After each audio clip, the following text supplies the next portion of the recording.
Live button has been hit. We are live, gentlemen. It's good to meet everybody.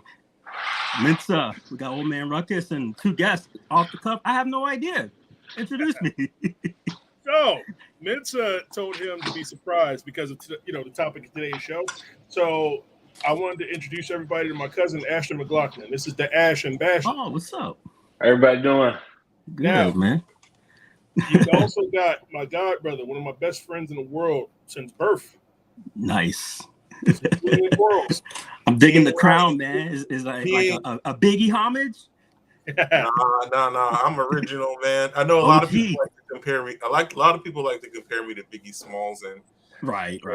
Much respect to the late and great, but I'm an original. I am like nobody else you ever met. Right. Bill will tell you, like, yeah, man.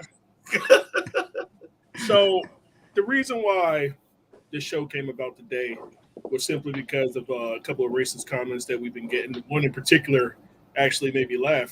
They meant to laugh too. Said, unemployed black man selling piracy for money. Talking about the Bash console. Now today we're not talking about the Bash console. Today, I wanted to talk with a few successful black men that are important to me.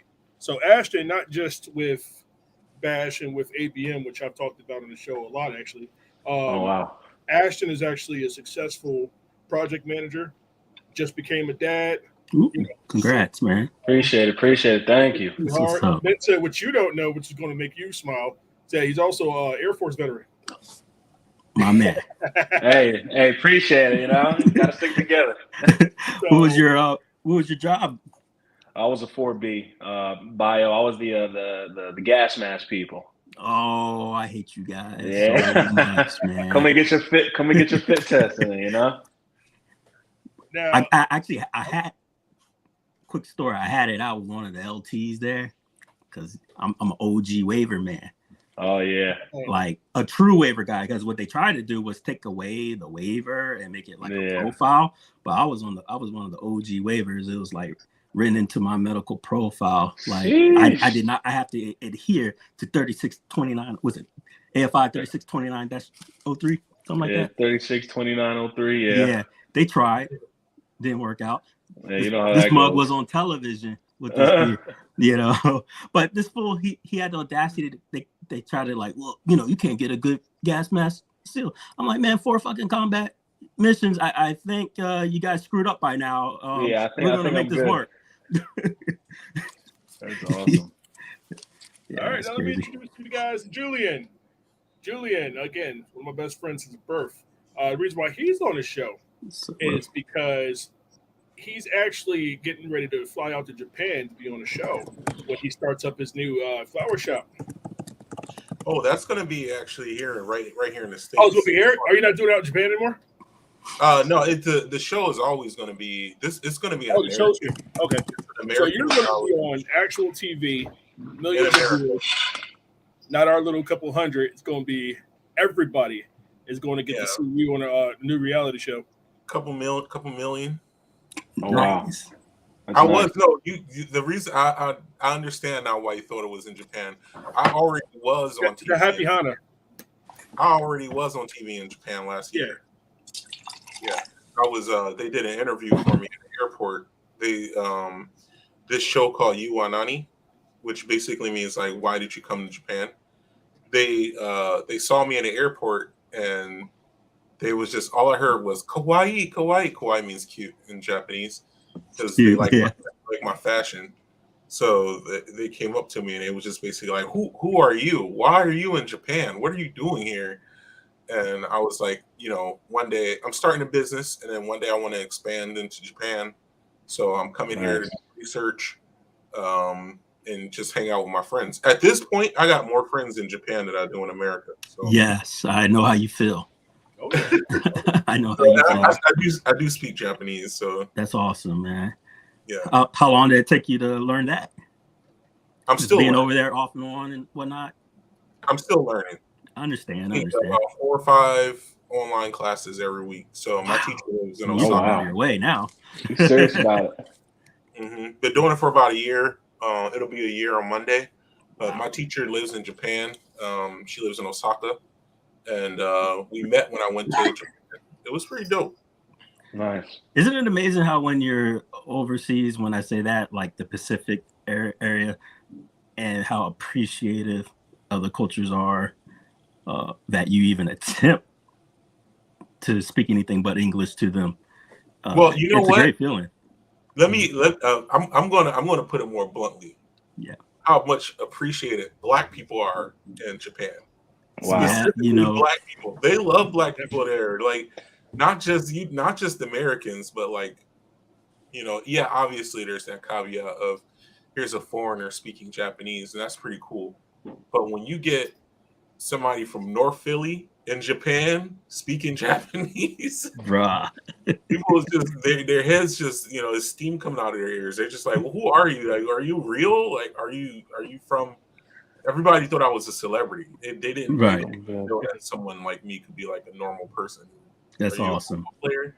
Are you a basketball player? Are you like some icon? No, some dude from North Philly. I went to Mansion. Right. And that's one of the things I do love about Black culture is that we everywhere. Like, Black people will eat anything, will try anything, will learn another language. You know, like I have so much respect for the Black community, and the whole time, you know, we doing it with a smile on our face. Yes. You know, I love being me. You know, meeting people like you guys, and just the automatic have a kinship. You know, we walk by each other, the silent nod, the acknowledgement, the receipt. I see you, I hear you, my brother. You know, I don't know any other culture like that. You know, I mean, granted, I'm not them, but I just don't see it. Yeah. Even when I was in Japan, I was in Hokkaido, which is like the northern island, and I'm in the airport, and I'm like on a little walking escalator, and there was this Black dude on the opposite side of the walking escalator, and head nod, all the way on the other side of the world, right? Everyone else is like, "What do I get?" Facts, man. Facts fitting everywhere. That's awesome. You know, definitely. I love our culture. You know, speaking of which, I like doing a lot of pop culture, whatnot, and I was going through YouTube and, you know, going through the music, and this guy, he did a cover of DJ Jazzy Jeff's version of Peter Piper. And you know how they do the scratching and whatnot. Oh, hold on real quick. Let me add a special person to the stage. What's going on? My brother. Introduce yourself to the fellas. What's going on, guys? This is Prince Malcolm, one of the lead representatives to help Bash, gain titles for the Bash box, and also as far as licensing goes. And who you are as a person? I am a law enforcement officer in the Metropolitan Police Department in Washington, D.C. 19 years. That is awesome. We just so many people from all over. I was just we were just talking about who we were and whatnot, and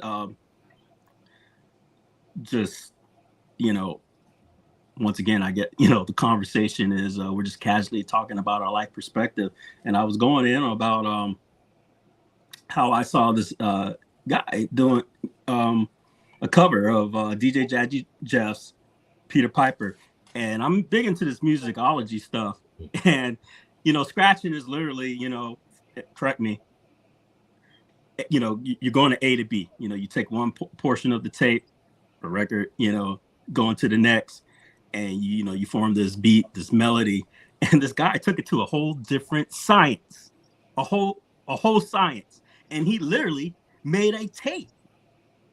And it's like, imagine an actual tape from like a VHS kind of stuff, and he's got like a little marker, and he would scratch literally from one side to the other as it rolled through. And he I want to show you. You'll see what I'm talking about, if you don't mind. Let me see here. Present, share screen, DJ Jazzy, share. Boom. Zoom it up. So it's about 5 minutes. You want to tell them a little bit about it?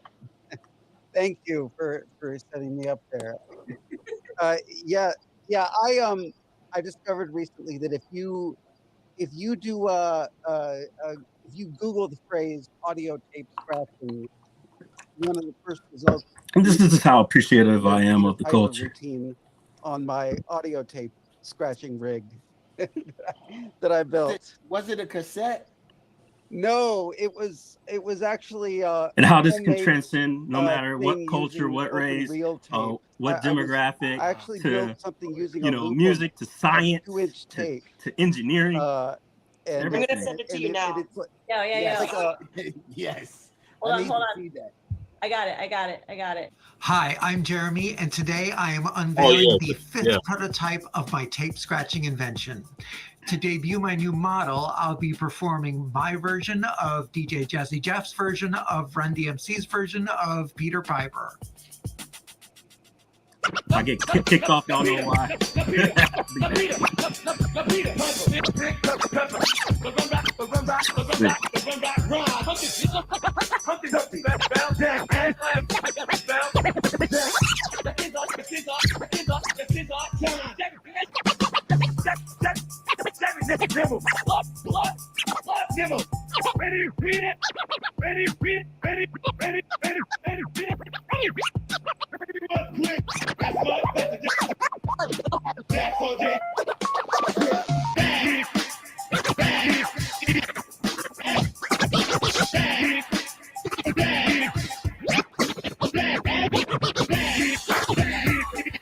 You can probably beat Tetris with those games.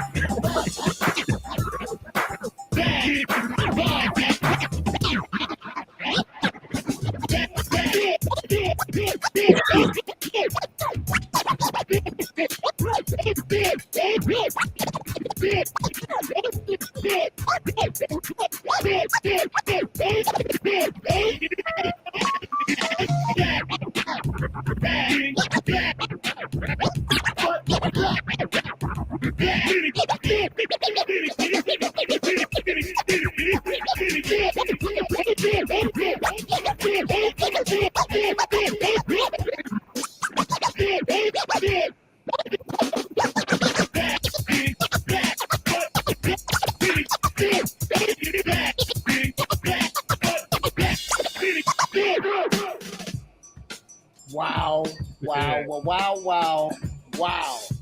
Woo, woo, woo. Real quick, DJ, he's gonna throw down an analysis.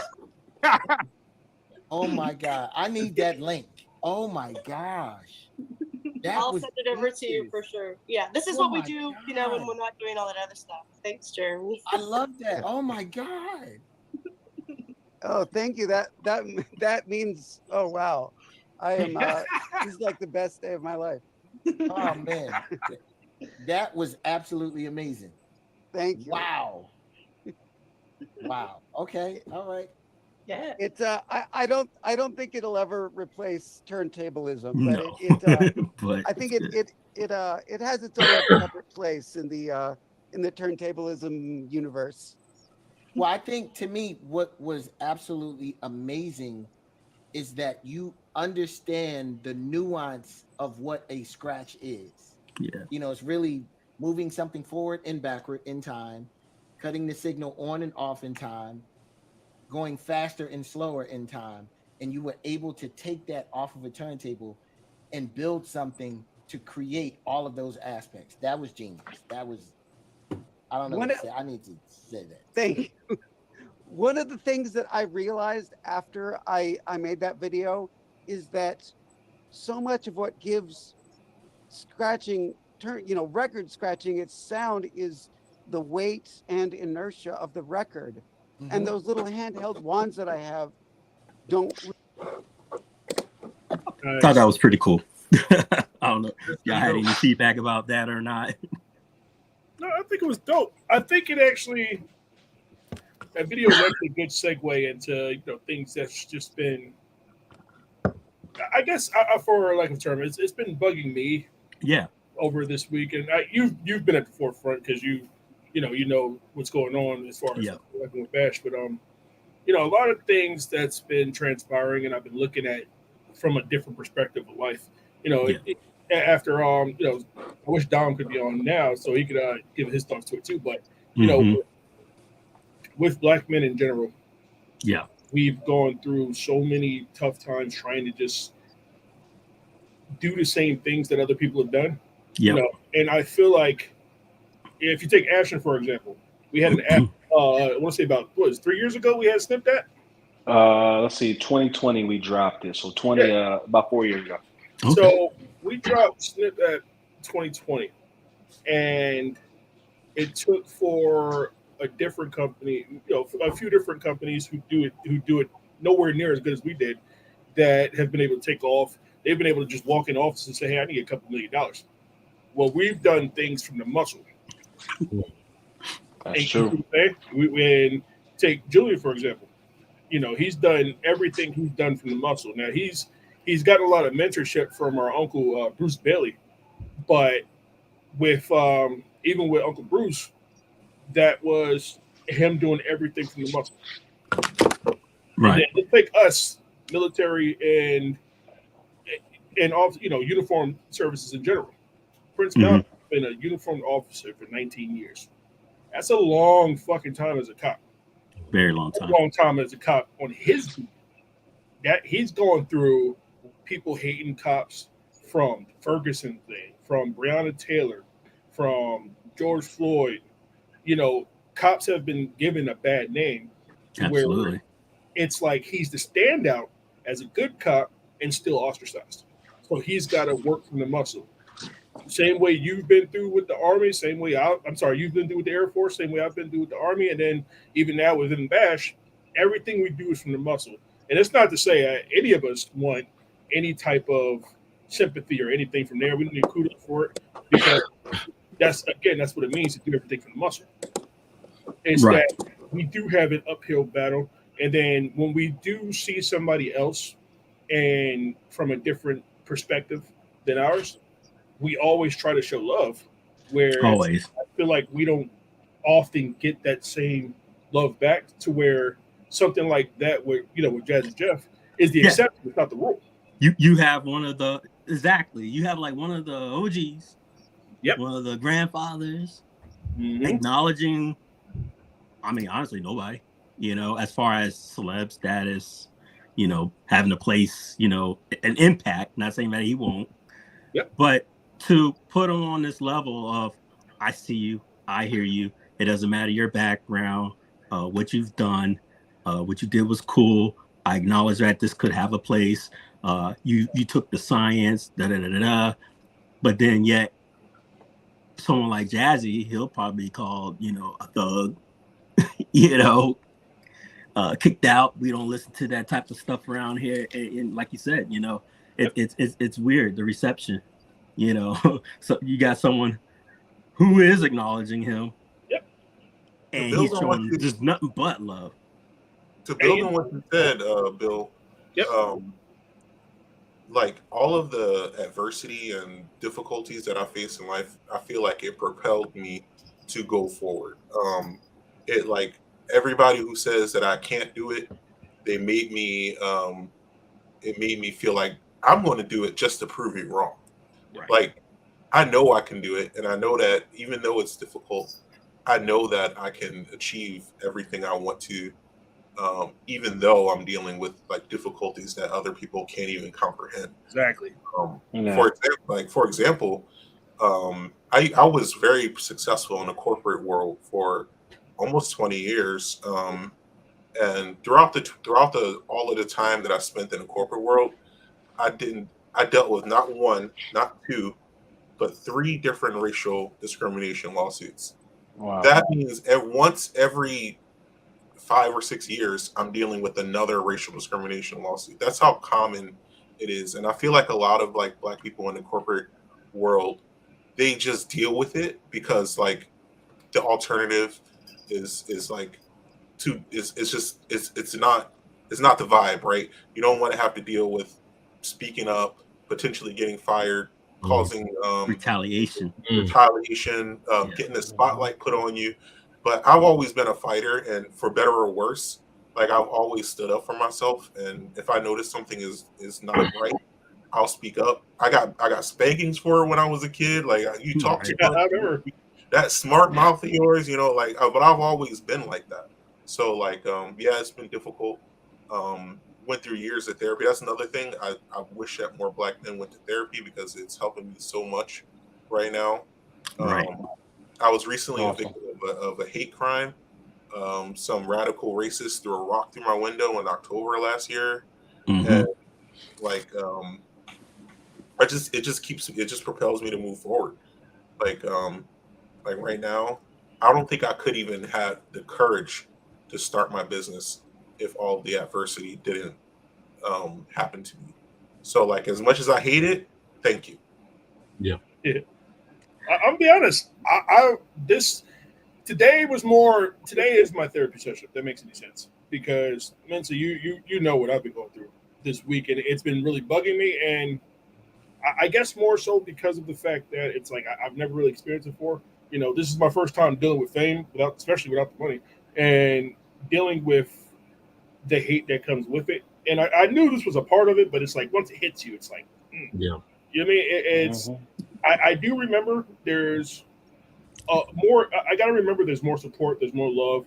You know, I've gotten literally like in my Facebook right now. There's literally it says 1.1K. I didn't even know it does that, and that's all full of people saying, "Hey, Bill, you know, keep going, man. You got this. Keep going. You got this." And I remember that. You know, for 3 or 4 different people, one wasn't really racist so much as just pain in my ass. One was clearly racist, and you know, I'm not going to give them too much in there and on the show, but at the same time, yeah, it kind of bothered me until I sat back and thought about it. You know, John D called me and was like, "Bill, man, you got to relax. Like, you got to chill out, man, because it was really bothering me. It was really affecting me." And it was like, you know, that's why I even hit you up today. I was like, "Hey, man, we going off the cuff tonight. Say less." So, and then when you said what the title of today's show was going to be, I said, okay, let me call up my brothers and let's get them on the show because, to be honest with you, Ashton is somebody I super look up to. Yeah, he's technically my little cousin, but he's an amazing person. He's been doing so much positivity. Him and you know he's about to get married to nice. Congrats. You know, thank you. Just had a baby. My little bro Kai. That's what you know. Or I should say, I'm sorry, but no. Ashton has been doing so many cool things and been able. You know, he's a super example of how I'm aspiring to be as a Black man. And awesome. I learned so much from him every day. Appreciate that. Julian, same thing. Since birth, you know, he'll tell you the reason why I started learning Japanese was because we had this game, Panzer Dragoon Azel, before it came out in America. And we could not get past a few parts. We had to learn Japanese so we had to learn Japanese to play the game. It was crazy. That's how it started.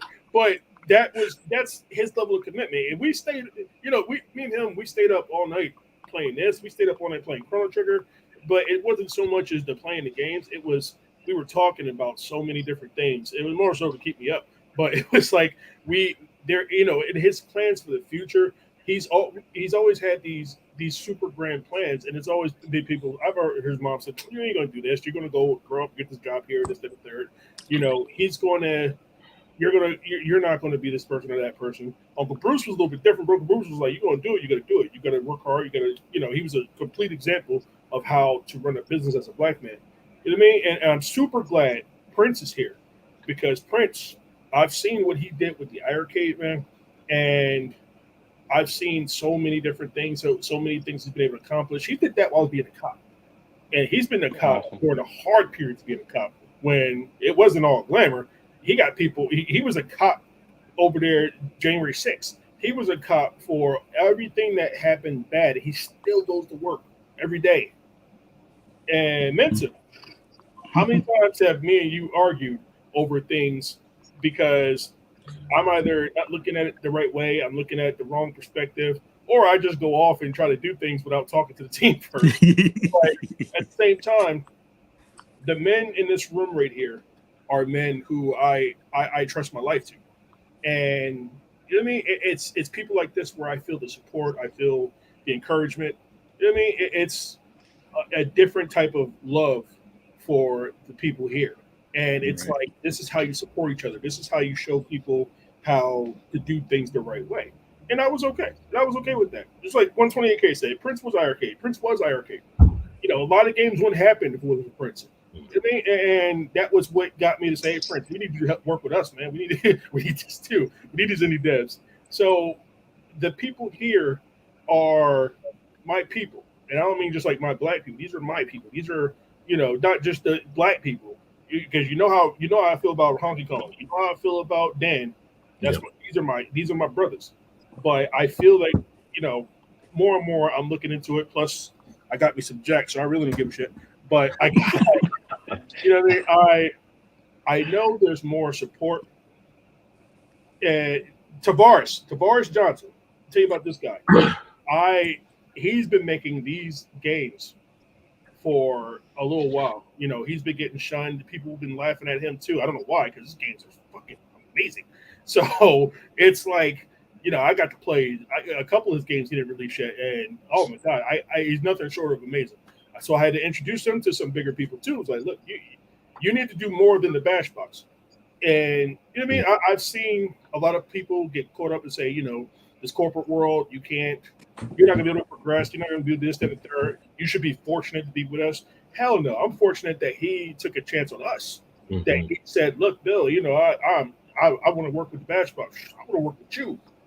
And it's been love ever since. You know, I hooked him up with the guys at Polygate. I hooked, you know, to, you know, expand his horizons because, you know, he needs to get his games out there. He can do such amazing work. I can't talk about, you know, what they're talking about, but soon when the world sees it, you know, he's going to be huge. And I'm so glad I get a front row seat to that.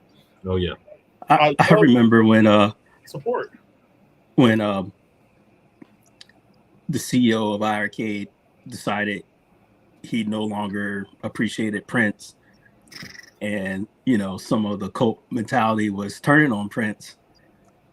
I remember reading comments such as, "You should be you're grateful. He took you in. He fed you like you're some freaking adopted, you know, Dalmatian." You know, it was the weirdest. It was crazy. Contrive I've ever read in my life. That's like, not what happened here. Me? I begged Prince. I went to Prince. Like, hey man, I need you. You know, but it was like, first, but it was like some, like he was it was like he was Annie. You know, like he was being adopted. Like he fed you corn. You ungrateful. Wow. What is this? It's because people feel like we should be grateful for the spots that we've earned. And I don't feel that way. I feel now, I do feel grateful that I'm in places that I'm in. I feel grateful that, you know, Jay's been able to take, you know, chances on me, that John D's taking the chances on me, you know, that Jadakiss took a chance on me. I would be grateful. I'm grateful to people who are grateful towards me. What exactly? I'm not going to be grateful if you're talking down and ignoring my accomplishments. So like what happened to Prince, you know, that's actually when I reached out to Prince, when I started seeing it happen. Yep. And I was like, I'm sorry, man. I'm grateful for the people that have been here, but make no mistake, I earned my place. Yeah. And I feel like all of us earned our place here. I've earned it. You know, I didn't just get to the top because I was, you know, I just, people said, oh, you're cool, you're this, that, and the third, because nobody thought I was cool, first of all. I mean, and then my whole rise was based on the fact that I had a beef with John D initially. And even then, people got upset because after me and him talked, I defended him. I said, John D's not a bad guy. When we talked, you know, we talked a lot of things out. He introduced me to the captain. To the man, Bobby Boo. So the fact that people wanted me to still be mad at him I'll never do that. I'm eternally grateful for the things John D has done for me. I'm eternally grateful for what Jay Mason's done for me. So my spot here, just because I'm grateful to the people who helped me get here, doesn't mean I didn't earn this shit. Yeah. Hey, and never stop. Never stop. Everyone starts Exactly. from somewhere, Johnson. Never stop. Yep. So my thing is, I feel like in this position, you know, with the support that I have, with the support from, you know, close family, from the support from the guys in this room, you know, I feel a little better, you know, but I'm not gonna lie, it's something that it still bothers me because it's still a problem. I have no problem, you know, with people criticizing the product because I've gotten like 20 of those just today. That comes with everything can be criticized. That's not a big deal. When it's just like with the IRK, it's a product. Who gives a fuck? You know, like if it needs something, it needs something, whatever. That doesn't hurt nobody. It's when you do your personal BS, personal attacks, because you know then it has nothing to do with the actual product. You're just using it as a segue to attack the individual, which, and you know, we're gonna call a spade a spade. That's just how it is. Yeah. Which, to be honest, I took some things there too, and I'm not completely innocent of some, you know, certain people. So for that, I'll give that apology. That's why I did it situations I did it yesterday. But ultimately, I don't apologize for my seat. I don't apologize for being here. I don't apologize for being a leader of a team of the team of the greatest devs and marketing, you know, partners that I've ever seen in my life. And this team that I lead, they feel I'm the leader, so I feel like I follow you guys. Right. You know what I mean? I constantly feel like I'm strong because I have a strong team behind me. And I feel like I can go to Mensa and Mensa feels empowered to say, no, don't do that stupid ass shit. What the fuck is wrong with you? And I listen. And when he says that, sometimes we'll argue, sometimes I'll give him pushback, but ultimately I listen. And because I listen, I'm a stronger developer for it. I'm a stronger leader for it, you know, and I have a stronger team because my team knows I don't like yes men. I don't like people who say, "Oh, Bill, just go with this." You know, it's your company, but you do what you want. But then when I start doing stupid shit, then it's like, oh well, you know, it might not have been that great of a idea. Why didn't you say that in the first place when I brought it to your Right. You know, those people are gone, and the people that are with me right now, Prince, Mensa, you know, the guys in the and you know that are with us, Thanos. Everybody feels like they know that if I think Bill's making a bad move, I'm going to tell Bill he's making a bad move because it affects what I do affects the team. You know what I mean? And a lot of times I think about that. It's like it's not just about me. Bash isn't just me and Ashton anymore. Bash is a team of people who really put their blood, sweat, and tears into multiple products that we've put out there. Yeah. And that's what I think about every day. I wake up every day like, man, I don't want to deal with this. I don't want to deal with this stuff right there. I wake up, I see the Bash chat going off. Yo, what's up, man? What's up, Ryan? You know, and every day I wake up like, yes, you know, I have a super team. It empowers me. Every day I wake up, Ferris is like, hey, man, I got a new update. Honky Kong, he's working on new stuff. And, you know, we're helping him through the loss of his wife while he's still taking care of the IRK community. Mm-hmm. So it's a whole thing. Still taken care of and still getting BS. Yep. Still getting it. So, you know what I mean? I'm letting it go off me today. And, you know, again, I thank you guys, especially for being on the show. Especially, I just called Ashton like an hour ago. And I called you like an hour ago, too. Like, yeah, I was laying in bed and he messaged me. It's like, you want to be on this show? Man, be honest. I was watching this Mavs game before I got that call. So I'm like, let me hop on. Right? Yeah. And you appreciate you taking time out. No I got brothers on here right now who literally at the drop of a hat, I say, hey, man, I need you to be on the show with me. Say less, I'm on here. Yep. Look at it. And Bill, like, before you called me too, I took out the trash. It's raining here right now. I took out the trash and I slipped and fell in the kitchen. My back was all messed up. I'm laying in bed. I'm like, yeah, I'll do it. Link's right there, Johnson. My back, I'm almost 40. You know, when you're in 20s, you can fall and bounce right back up. But man, I was laying there for a second. I was mad at the cat. Like, why can't you help me? Thank you, James. Your little cat muscles. But 178, I actually, I found a message I had sent over to Ryan's wife while she was in the hospital because she's been dealing with this stroke thing for a little bit. And I showed him, I was like, look, no matter what you guys was going through, that she went out knowing she was loved. Yeah. And I hope every day that gives him solace because he feels a lot of guilt. He feels like, a lot of things he did wasn't the right move or what have you because she's not here and he misses her.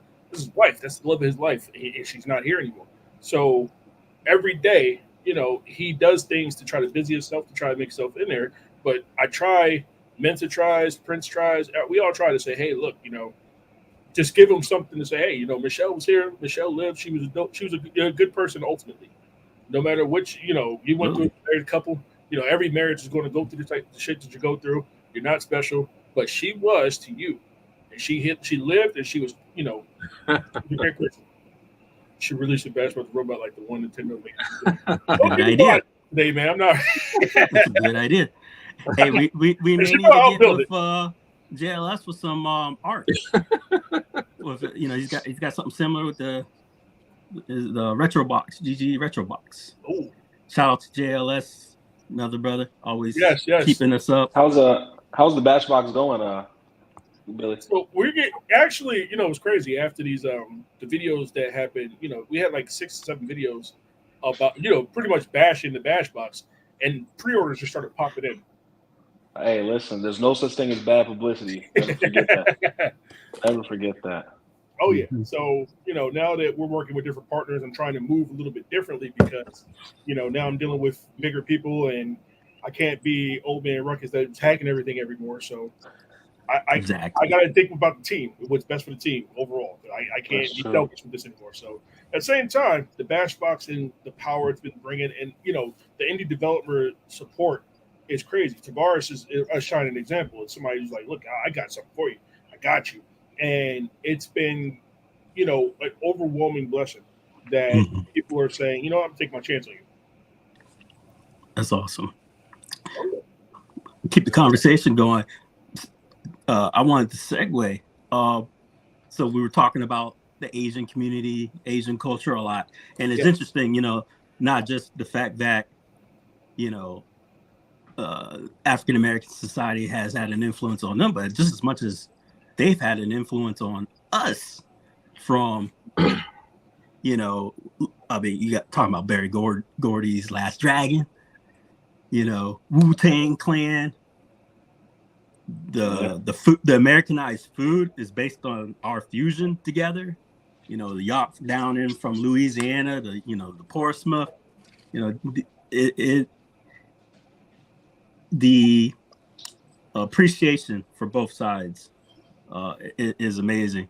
And also to segue with Johnson saying how he started, and people were saying that people were laughing at him. Look at one of the most popular manga / animes out there, One Punch Man. I don't know if you ever seen that art. It was literally stick figures, and because somebody believed in this man, he blew up. Yep. And it's all from a little web. I mean, something I could draw. So believe in your dreams. Don't stop. Keep pushing. Dreams are something that you can't attain. I don't think Tavares understands the conversations that I just came out of, but your dreams are no longer dreams; they're milestones. Everything that you thought you wasn't getting ready to do, again, I can't talk too much about it, but understand, I can't wait till we get to Dave and Buster's one day and I'm playing Money Run. Other than Superman Gold, I'm gonna have to give it to One Punch Man. Yeah, he can't be defeated. It's canon now. It's written. Like, actually, I think that has to be one of the most. One Punch Man bench pressed the entire universe. Didn't they point out the fact that in their universe? I'm sorry, talk. Go ahead. Oh, I was saying One Punch Man bench pressed the universe. Jesus Christ, his feats are ridiculous. And Superman barely can bench press the planet. Right. So in comparison, Superman can't mess with One Punch Man. Well, like I said, other than Golden Superman, when he was like in the sun for God knows how long, and he had like godlike powers where he was like omnipotent and crap. Other than that, I don't know. But Superman, he has. I just watched the Flash Crisis Infinity, right? And he had problems with Amazo. I'm like, Well, you know what? Yeah, I'm definitely going to give it to One Punch because by technicality, he can't touch Darkseid.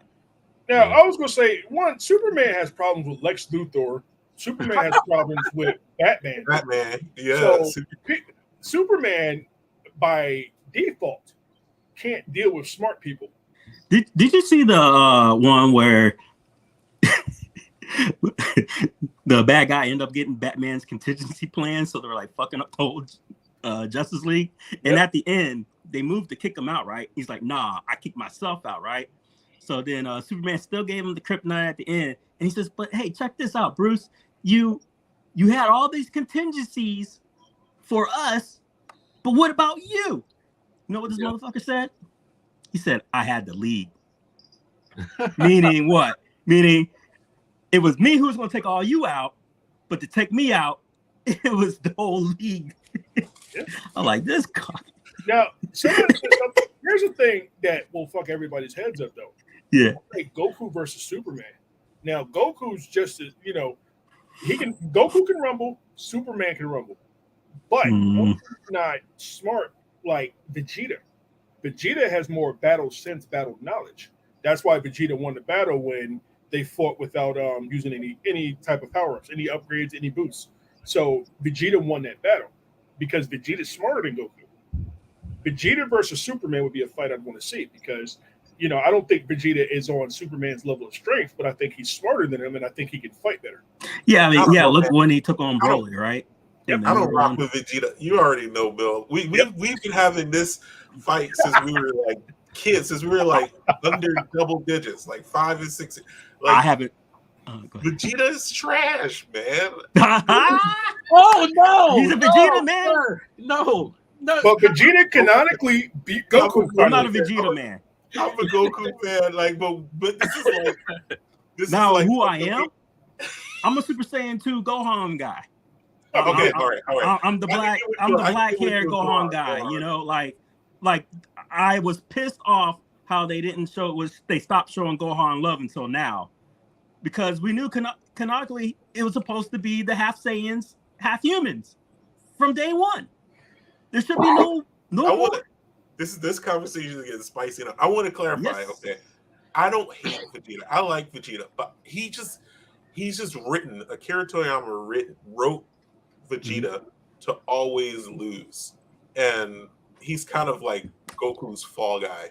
Yeah. I feel sad for him in that respect, but he's too. I feel like he's too smart.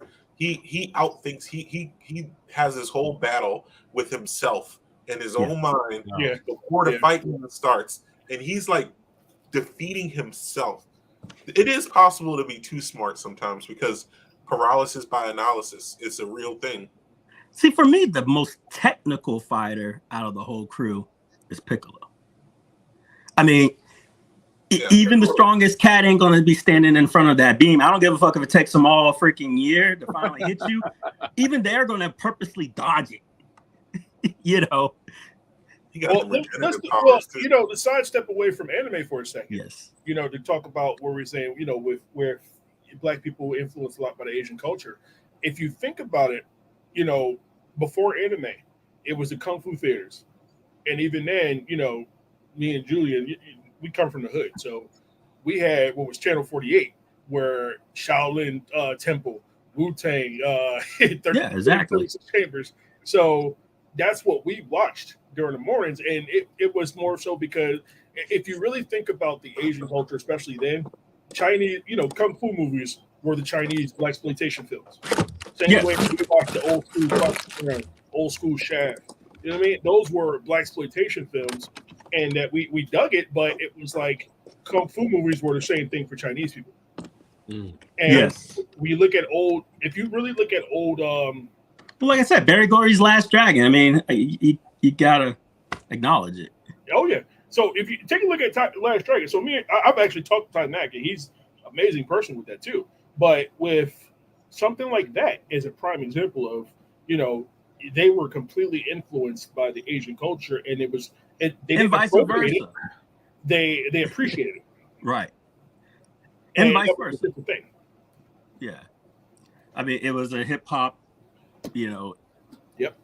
Asian fusion. And like I said from the get go, though, it's always been a back and forth with that, at least when it came to American films.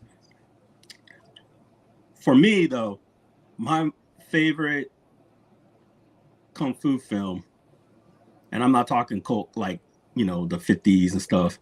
I'm just overall, Storm Riders. Have y'all ever checked that out? That CGI was ahead of its time, man. Even to today, I think it still looks great. You ever seen it? Check it out. It's got really big into kung fu movies. Storm Riders is like watching Mortal Kombat finally come to life. Like it's good stuff, man. It's good. You know what was good? It was a RZA movie, actually. Man with the Iron Fist. Oh yeah, that was really good. Yes, that's good. That was pretty dope. So that's like where, and this is where our inspiration for a lot of things that we do in life, even with technology. Every black kid wanted a Voltron back in the day. Power Rangers. We to this day hold the Green Ranger in high esteem because Tommy was technically the only one who could actually fight. Outside, if you look at Power Rangers, Tommy was the only one who could actually fight. And he had the hardest theme song. He had the hardest theme song. Tommy was that. That's why, and if you look at black culture in general, we all associate with the Green Ranger. We all associate with the bad guy who's not really bad. We just get hit up in bad circumstances. Goldar. Oh yeah. So if you really look at who we are as a people, we are heavily, even a lot of our cooking. A lot of our cooking is in a lot of Asian cooking. Now that's what I was talking about earlier. The fusions. I've been to China. I've never seen orange chicken in China. I've never seen real sesame in China. If it's got sugar in it, it's probably because of us. Because you got to look at the people who live together mostly, and then to look at whose palate they want to cater to. So you're looking at basically soul Asian food. That's all it is, and there's nothing wrong with that. That's perfectly fine because they're not. That's their way of showing appreciation for. Yeah, but it's good. Who we are as a people and say, okay, we're here, we're in their place. Let's make them something, in our style that they would like. Thundercats was a Panther. I mean, that dude was a brother from. Oh, a Panthro? Yeah, Panthro. Yeah. Trump's favorite thing, Thundercats. Oh. I think Voltron. Even in the cartoon, anime. Huh? Voltron was gotta be like the first thing we saw that was anime that we didn't really know was anime. What? King. It was based off of Beast King Go Lion or something like that. It was like a Japanese anime from the 80s. Oh yeah, Voltron was super stolen from Japan. Like you could tell that. But Voltron, they basically just changed the name and put a different. They slapped a different coat of paint on it and called it. Wow. Yeah, but I'm sure they was in cahoots. All these big companies are in cahoots. Yeah, this was. I never knew when I was growing up about the whole Power Rangers thing where they were just taking the Japanese action cuts and then throwing out the the cheesy American acting. Because I saw some I forgot what the Power Rangers, the Saban version was based on. What are they called? Jew Ranger. Jew Ranger. Jew Ranger. It's starts with Z. Yeah, that crew, right? And there's blood and violence up in that bitch. Yeah. Oh my God, Lord, they're going at it. And then they just made it like complete PG, for the States. So I thought that was pretty crazy. We got the stereotypical Zach dancing in the juice bar. What did he call his damn kung fu style? Like hip Fu or some bullshit. Hip hop dope. Yeah. Like, let's go, guys. I'm gonna beatbox. But you know what was cool about Zach is that it was believable. I swear they had to have plucked him out of the hood too. Do you think it was coincidence how they matched the colors to the nationalities that they were? Do you think that was coincidence, or you think that was by design? You know who did something on that? Key and Peele. When they did the Black Ranger, right? Black Falcon, but do you think it was by design, or do you think it's a true coincidence? I think it was by design. It had to be.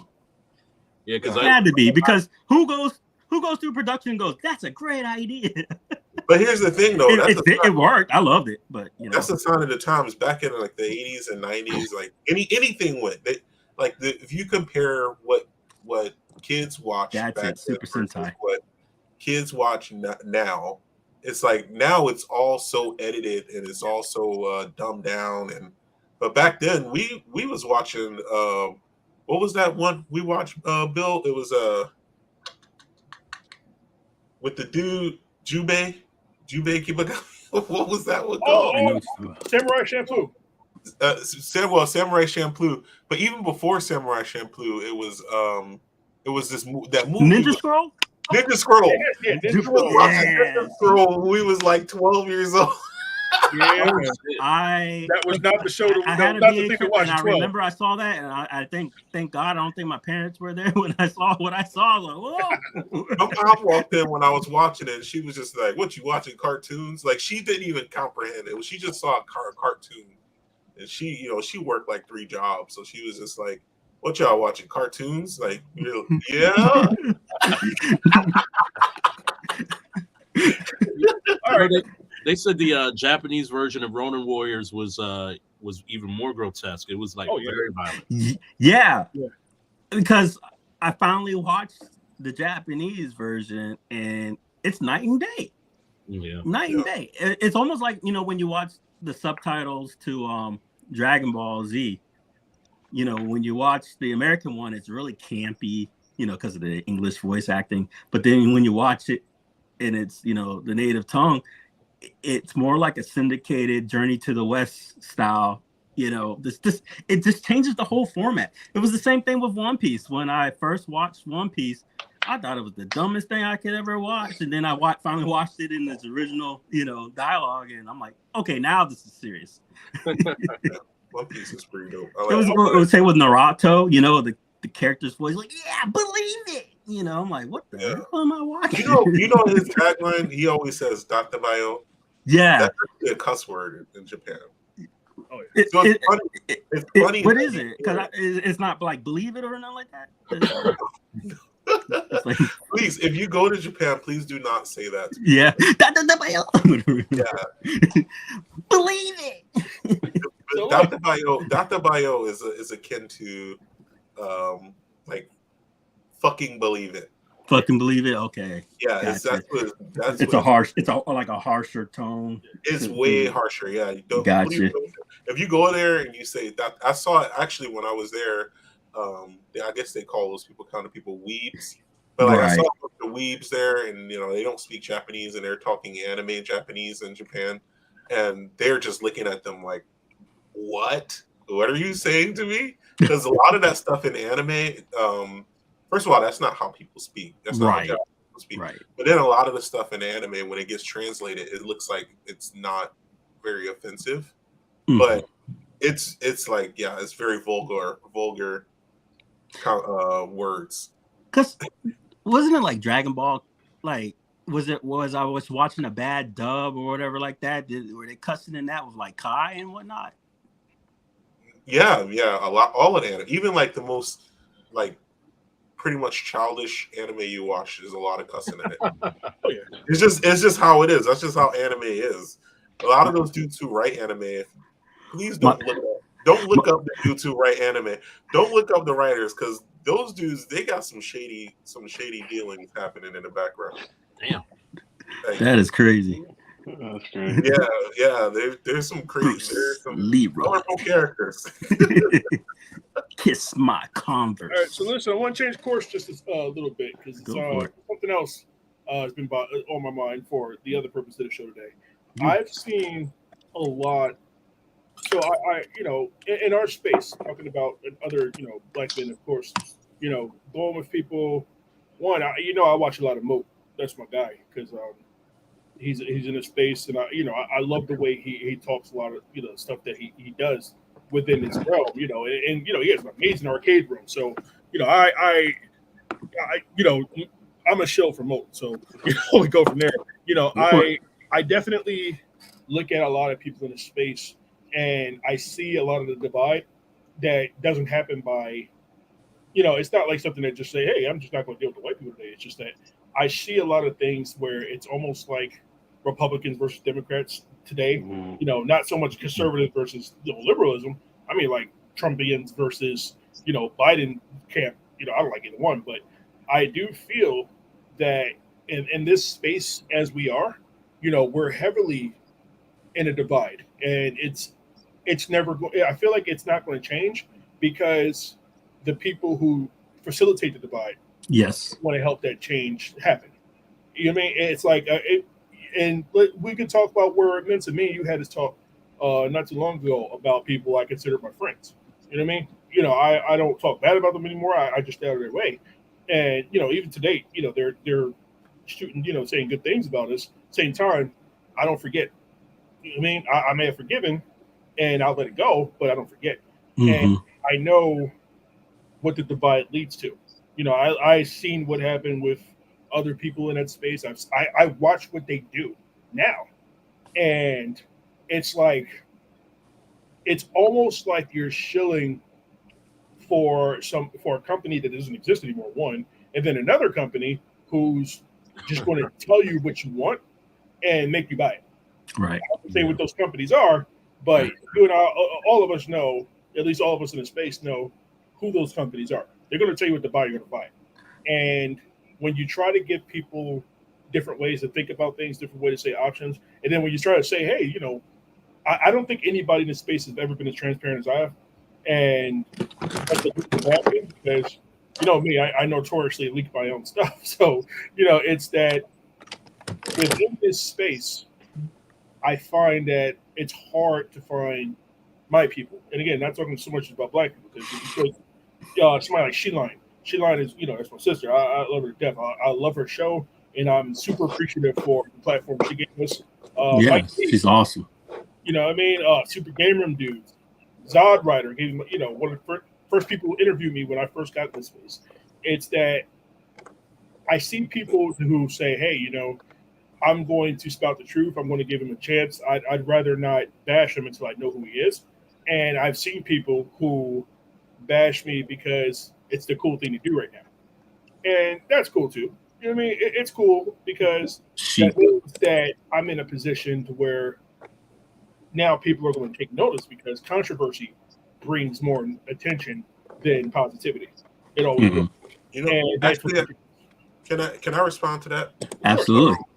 One of the things I had an epiphany the other day, and it's funny because I'll be 40 in June, and I've been having all these epiphanies, and it's like, why didn't I realize this when I was in my 20s? Or why, experience is what gives you these, I guess these moments of blossoming thoughts, right? And I thought about it. It's like, there are a ton of people out there that are maybe talking shit about you behind your back or wishing for your downfall. But what about the people out there who are talking good behind your back, who are silently supporting you or telling their friends, here's my boy Bill, or here's my boy Prince Malcolm or Mensa or Ashton, and they're just doing their thing, and they're talking to people you would never meet in your entire life. Like their circle is talking to their circle, and that circle is talking to that circle. And I don't feel like those people get enough attention because the one or two people out there who are stirring the pot and making things chaotic compared to the 10 or 50 or however many people out there who are talking good behind your back. Because Bill, I always talk good about behind. I haven't lived in Philly in 18 years. It's been 18 years since I left Philly. But whenever your name comes up, I tell a story about the chicken. We got lost in the wood. I tell a story about how we became best friends. We was playing Street Fighter, and that led to us actually real fighting. Who won the most? Back then we were odd. You gotta remember, I came up to the FGC. I went pro, so it's a little bit different. Bill, and we were pretty even for a while, but then Bill, it was Bill became a lot better than me. I mean, he was. I always pick Ryu. He always picked Ken, and Ken is actually just generally better than Ryu. As much as I love Ryu, Ken's that boy. But Bill was like much better than me. But we played Street Fighter, and it got so heated, we just put down the controllers and started fighting. Yep. Got anything last? All right. And then we became best friends after that. But I always thought good about you, Bill. Behind like anybody, you don't even know these people. These people live in Japan and Hawaii and Belgium, and I still that's my boy. You know what's crazy? That brings up another point because now I got to pay that forward because everybody knows the legend of Ashton on this show. Ashton never really watched the show because he's in a different space, so it's not really his crowd. But everybody in this space knows the legend of Ashton. So it's like Ashton don't even know. He's got a lot of people who know about him because when I tell the story about Bash, how we started, I always say, we came up from ABM when we started doing Snip app. Yeah. Snip Crush was supposed to be a marketing ploy for the Snip app. Snip Crush wound up doing better. And that's when Bash started taking off. But I tell the story, Bashton, it's Bash because it's Billy and Ashton. And that's always been the thing. So everybody knows the legend of Ashton, and even with Julian, I tell people it's out here all the time. It's like, I'm like, hey, my brother's following Uncle Bruce's footsteps. He's about to, what I mean? He's been in Japan. He's been doing so many great things. And, I never really think about that. And I know I'm not special in that regard. I know, again, it goes back to my whole purpose of the show is that I need to be around people who I know I trust with my life, one, and two, people I look up to and that I know are supportive. These are, and Ashton, I know I can guarantee you, everybody out there knows the name Kendall. So everybody knows Mia. Everybody knows Jacada. These are the people that's in your life that you say, okay, these are these professional people who I give support to because these are people I know are going to do an amazing job. You know what I'm saying? And speaking of ABM, that just popped up. Snip just popped up all the videos and all that stuff. I was like, wow, what a throwback! What a throwback! Rest in peace, Debo. For that video. Have you explained what Snip was fully here? So Snip was what we were trying to do was basically an Uber Eats of hair care, and we tried to make it work, and we got some people on. It just never really took off like we wanted it to. But marketing. That was our downfall. What you tell me all the time, Vincent, you got to market. Market. So, what I mean? It's even this show, it's technically marketing. I'm not really marketing the Bash Box this time because it's the stuff on my mind. But everything we do in life, it's out there. And even the result of who I am today in the space is because of a new marketing plan. I had a whole entirely marketing team. I mean, that's where Prince comes in. That's where you come in. That's where Dragon comes in.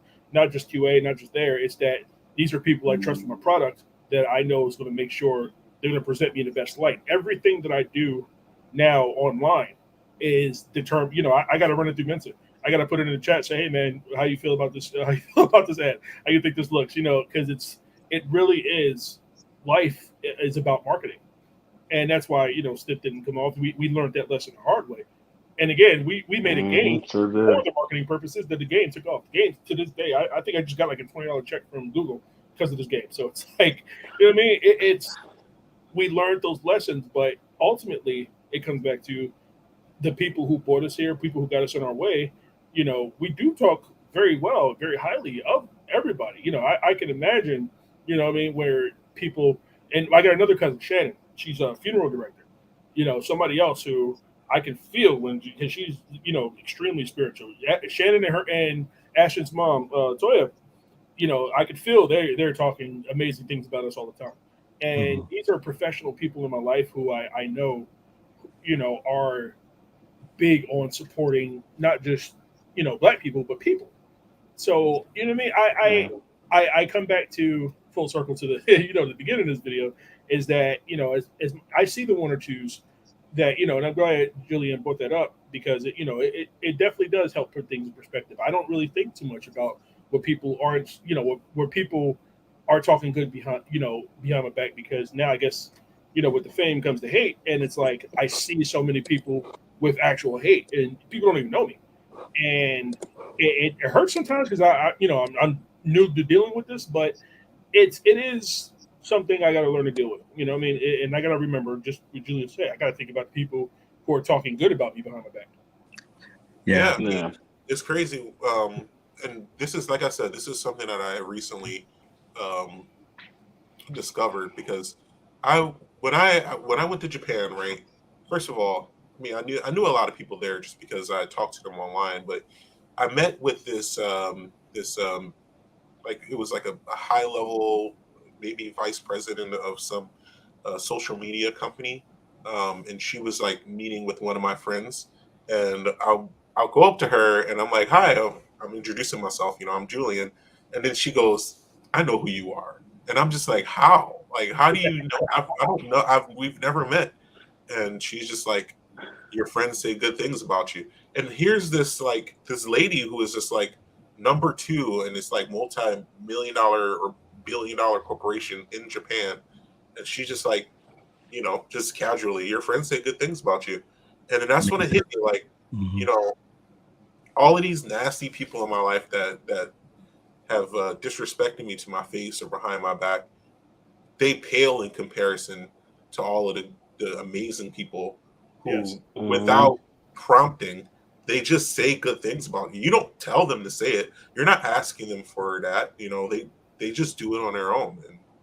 like it's just amazing to kind of come to realize that. Yeah, and I guess it's more me. I got to put that in the forefront. So, fun fact about Julian. So, Mensa, my oldest son, Joe, going about to have a baby. His name is Joseph Julian because Julian's name is Julian Joseph. My name is Julian Joseph. Yeah. So my firstborn took his name. You the Godfather? Huh? He's the Godfather. I wasn't in Philly. Yeah, I wasn't in Philly. He wasn't there, but that's. I did come to meet him. I did come meet him. He was like, how old was he when I met him? Like 4 or 5 years old? No, I think it was 6 when you came back because you were living in Hawaii. And we just got along famously, like immediately. Isn't that amazing how kids just do that? Yeah. They've always known you. That's his name. He was just like picking me up. Like that, he's a little king, little. He was just a little so smart and adorable. Oh, yeah. He's just like, just pick me up, and I just pick him up. I'm walking. Now he's 6'5".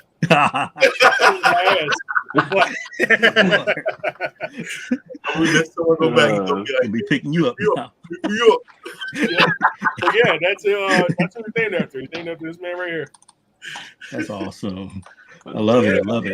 That's dope, Bill. It's something I'm going to keep in my head now because again, this was my therapy session. I needed to be around. When as soon as Benson put the title up, he's like, "Yeah, unemployed men talking." So I got 2 of the most successful people I know. People who inspire me every day. People I look up to. I constantly, brag about Ashley. Julian. I needed to make sure he was here to talk about Happy Hanukkah because that's the legacy Uncle Bruce left. He's picking it up. Man, and it's crazy because in Mensa we talk all the time. So it's like I needed to be around people who I'm inspired by, who I feel supported by, who basically who make me feel like you can do what you want to do. You need to go out there, you need to pick yourself off your shoulders, make it happen, and that's what I need today. Sometimes I just need that, and I needed to feel like I could be around people who I know I love, people who I can be vulnerable with, and people and in my space. So.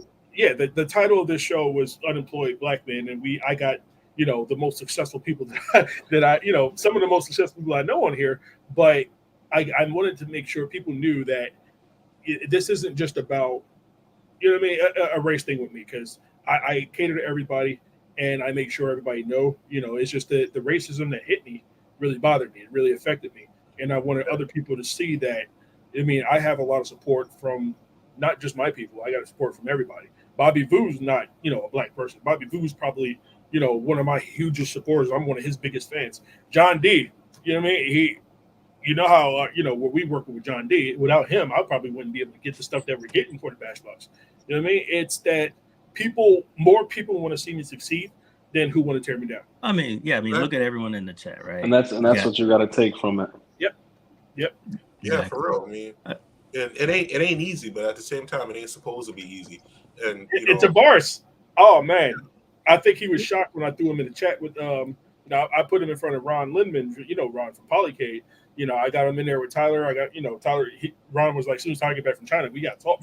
We got to make some things happen. I got him in there with Jay.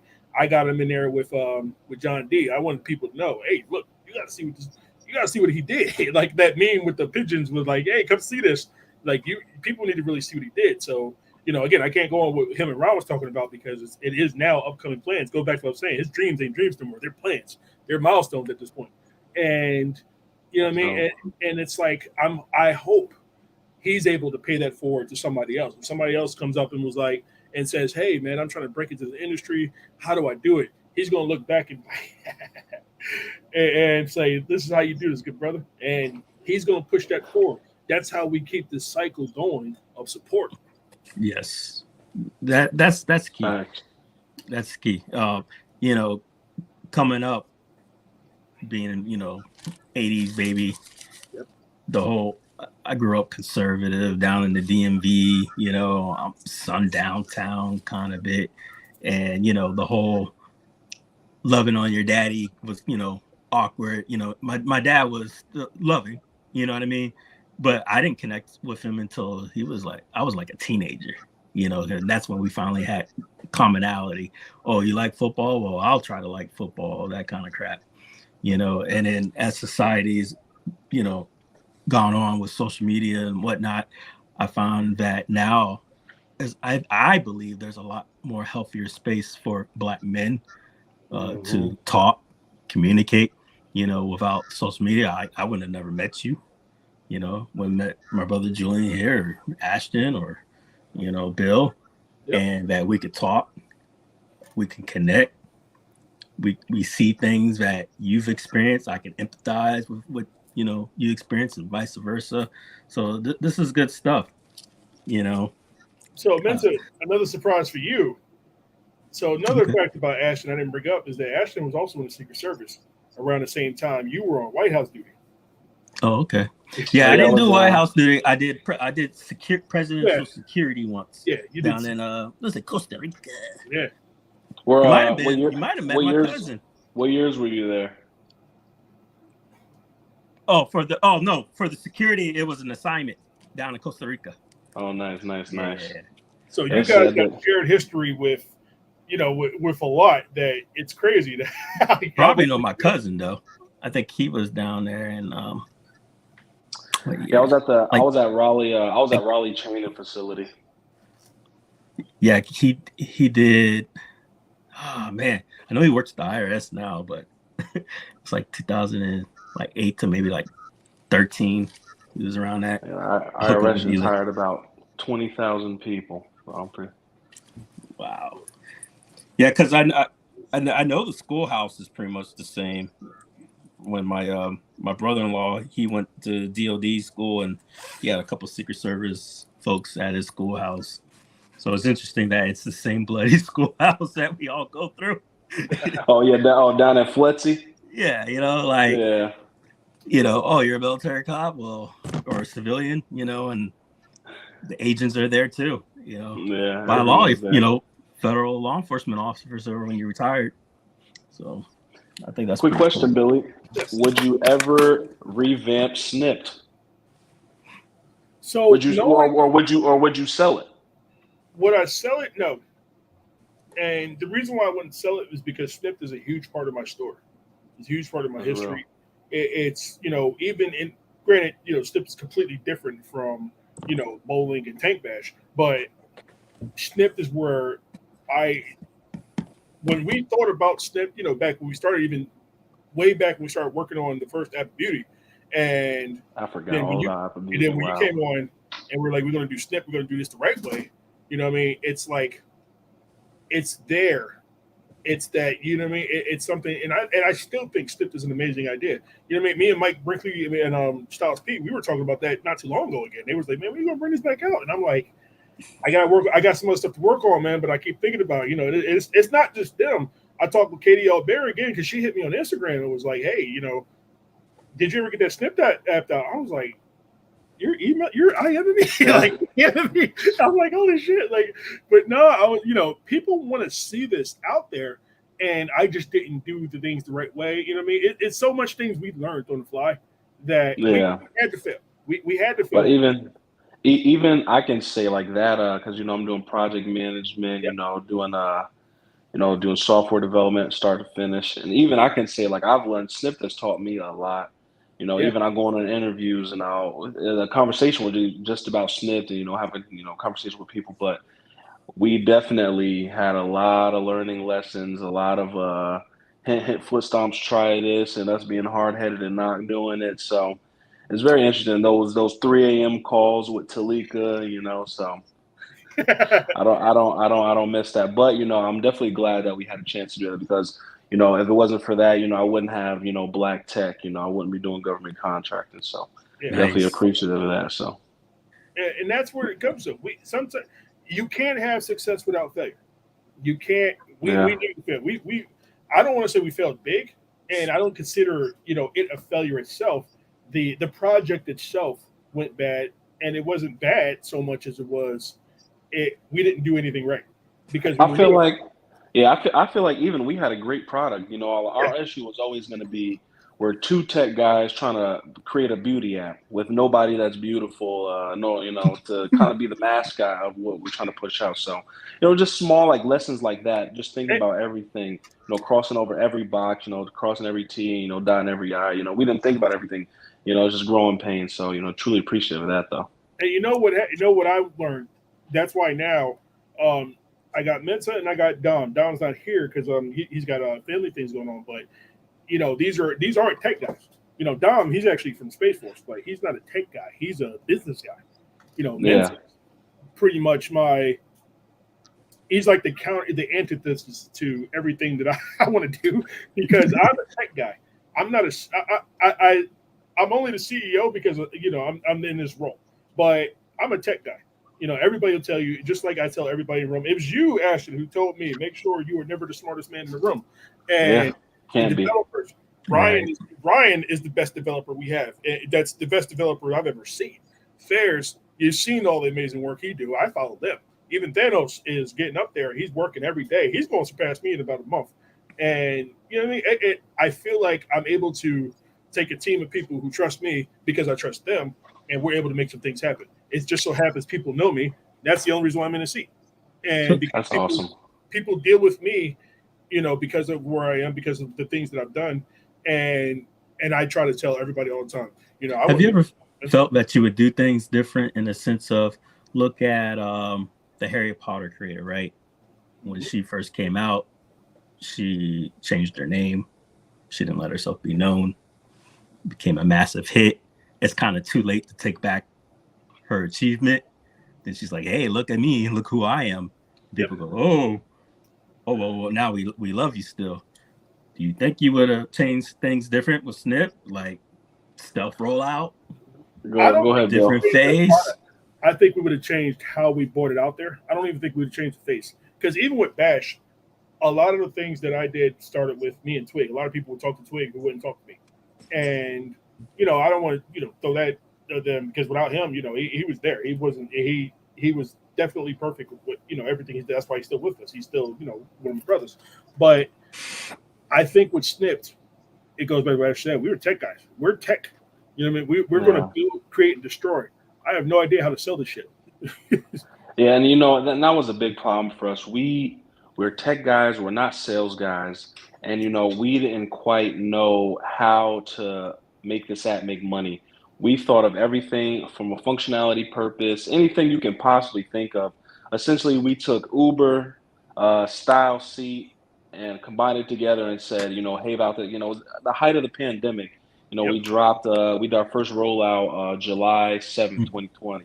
And so, you know, people, you know, not supposed to be getting haircuts and, you know, but, these barbers, these stylists still need to find ways to make money. Right. We try to appeal to them, so we figured out what could be like a good concept. Should we do percentage base of each cut? Should we do subscription based? And just kind of figuring out, those growing pains is kind of what was the teeter totter of the scale of how snipped is going to be. And so if I had to go back and do, a couple things, I would definitely hire a UX UI person from the very jump, just to kind of make sure what's appealing to the people in this said market. That's one. Right. Two, I would definitely start out with a marketing agency to figure out who is our target market audience, like who do we need to figure out what's going on. And then lastly, get somebody who could be the face, that's preferably somebody that's in the beauty industry, that's going to all of these conferences and whatnot. So, a lot of things that we could have done differently and whatnot. Okay. That's great feedback. If you look at where we are at Bash now, the things that I do and the things that I don't do. I didn't do the Bash logo. Six did that. I didn't do the Bash box logo. Six did that too. The actual bowling, the UIs for all of the games, Fairs did most of those. Ryan did a lot of the other stuff from there. I am not a salesman. I can't make things look good. I can make things functional. I can make things work. I can't make it pretty. I'm not good at that. Yeah. And that's why I feel like now, that's why, again, going back to the team, I got a team of people who make everything look beautiful. It make everything look pretty. It makes me look, better out in public because, I'm not a good salesman. I'm not good at selling myself. And I'm getting better at it because of Vincent. And that's one thing I could say, Billy and I have both learned, because, when we were doing Snipped, we were trying to do everything ourselves, create the website, how does the website make it look good, or, how should we do this, or what color should we pick? We were just thinking of everything that we could do ourselves, just because we wanted to create the base bare bones. Now I can say that, I have a great team around me when it comes to, BD, as far as business development, contracting, marketing, reaching out to people. And I can say Billy has a strong team over at Bash. So to see the different branch outs from ABM, to see how we started out and then how we finished, not essentially finished, but where we are now, night and day. And I definitely could say our progress from where we started, is completely different. Plus, I wanted people to see who the hell Ashton is, because I know it's been like 3 or 4 shows he's been on. They were like, who is Ashton? I'm gonna get him on one of these shows. It's me. I'm here. But yeah, that's everybody knows the legend of Ashton, so I need to get him on one of these shows. Go ahead, Julian. It's really interesting to hear all of this because, I'm at the very beginning of my journey of starting my business, so it's interesting to hear the kind of things that worked and didn't work. And right now, I got cast to be on a reality show where we get mentored by successful millionaires. It's called The Blocks. And I'm going to be on there season 12, I believe, coming up later this year. They start filming for that in February. I've just kind of put a pin in all of I have my I call it the parking lot. I got I know what I know. And I know that I already know that I'm going to make mistakes because you don't start off being perfect. It takes time. It takes practice. It takes those little minor missteps to finally get to a place where you're comfortable at. So I know what I know. I know how to make a beautiful flower arrangement. I know people. I know the qualities and the type of people that I want to work for me and with me. I know what is generally, as I was in sales for 20 years, so I know what the public generally wants. And people are right now. People aren't buying products; they're buying a story. Anybody can make a product right now. Products is there's a product every 5 seconds, dime a dozen. People are buying the story. They want to know the person behind the product. They want to know the story behind the product, and that's where they really sold into it. So I've been focusing on my story, and my story is not for the faint of heart. It has some tragedies in there, but it also has a lot of really good in it, and I think it's a story worth telling. So I'm focusing on what I know, and then the things I don't know, I'll get there. That's what's up. So I hear everyone talking about needing help in the sense of I wish I had known this or whatnot. I thought this was a good segue point. to AI and your opinions on it, seeing how AI can help you with a lot of taskers. That I want to know y'all's opinion on efficacy of it, as long as it's done right or wrong. Got Happy Hana, the Flower Shop Cafe gifts. That's what's up. I love the artwork, man. Yeah, my friend designed it. Okay. I went to her. She's an artist. I was like, make me something dope. I wanted to be cute, and I wanted to be something. I don't want it to be. Everything is too simple now. Everyone is getting so simple. It's like lay simple, and it's like 3 dots on their logo. I was like, I don't want to be simple. I wanted to be dope. I wanted to bring it back to the 80s where everything was just like neon and overpowering and exciting. I wanted to be exciting. I don't want it to be simple. And she was like, bet. And you know what I think that also. Oh, go ahead. Here's another one of my logos. She came up with about. Oh, that's dope. It's like it's hard because it's like inverted. It's almost like I'm trying to think of that circa animation style, like a Looney Tunes. It's called Rubber Hose. What's that? It's called Rubber Hose. Rubber, yeah, I like that. I like that style. Yeah, it's really Steamboat Willie. Yeah, like Steamboat Willie. Yeah, exactly. Yeah, so, I like that. I want my flower shop and cafe, when people come in there, every inch is going to be Instagrammable, because people will spend a lot of money in like a business as long as it will promote their brand. So you have a shower or flower shop cafe. Yeah, it's a flower shop cafe. And I saw the Japanese words, and it's in Japan. It's going to be the first location is going to be in Oregon. Okay. And then I'm going to expand into Japan next year. That's what's up. Nice. That's international. Dope. Yeah. Before my uncle died, he gave me some really good advice. First of all, he says that I was so worried, and I was like, I don't know how to do this. I don't know if I'm good enough to do it, blah, blah, blah. And at the time, I didn't know this was going to be my last conversation with him. He unfortunately died from complications of diabetes.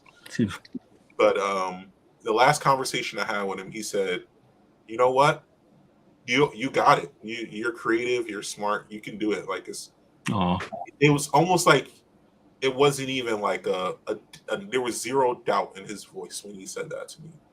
And then I remember when he was talking about the regrets he had in his business, he was like, my regret was that I didn't expand. How all my eggs in one basket. And when that basket got knocked off the table, guess what happened to my eggs? So as soon as a year after I opened in Oregon, once I have a concept, I'm expanding immediately into an international market. This way, if the market crashes here, the economy crashes here, I'll have Japan. Right. Crashes in Japan, I'll have America. So yeah, the way this economy in America is still better than Japan right now. You're right. You know, I'll watch a lot. I gotta leave you guys. I gotta get these kids together. Ashton and Julian, you definitely welcome to stay here, man. You're welcome on the show anytime. Yeah. I love you. Appreciate this is coming on the show, man. It's appreciated. Wonderful, you know. Glad we get the invite, Bill. Yeah, thank you. Man, I'll talk to you later, bro. Thank you guys. He's the type of guy that will leave you like that. It is what it is. It's been an hour and a half, though. Yeah, man. He brought you guys on, and he didn't tell you what hell he got you in. So I'll let you. I'll segue you out because sometimes I'll go way too freaking long unless you want to stick around. Otherwise, I'll let you get your leave out. If you got any closing words, or if you want to stick, let me know. I mean, I don't know if you got any watchers from Oregon, but yeah, consider supporting the Happy Hana. Like, it's not. I'm not going to sit up here and ask for support, although I probably should. But I've been doing everything on my own for this long, and I took it from literally a thought in my brain to an international concept. You know, and while it's a good thing to be strong as an individual, it's also strength also comes when you realize you need help. That is part of being strong. So I'm at that point right now, but I'm going to take it there no matter what. But consider visiting my Instagram, watching me make some beautiful flower arrangements. I also do stand-up poetry on my Instagram. That's what's up, man.